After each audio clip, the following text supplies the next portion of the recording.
If your local WP site shows this site can't be reached or DNS_probe_possible, and the Fix It button doesn't work, here's the manual fix that always works. First, open LocalWP and click your site. At the top, you'll see your site domain, for example, mysite.local. This name is important. You will use it in the next step. Now press Start, search for Notepad, right-click it, and choose Run as administrator. In Notepad, click File arrow open and go to this path. C:\\Windows System32 drivers etc. Change file type to all files and open the file called hosts.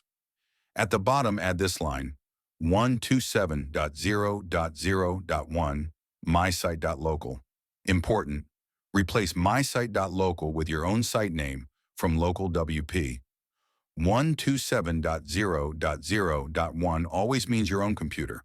So this line tells Windows, when I open this site, send it to LocalWP. Now save the file, go back to your browser and refresh. Your local site should load instantly. No reinstall, no commands, just the real fix.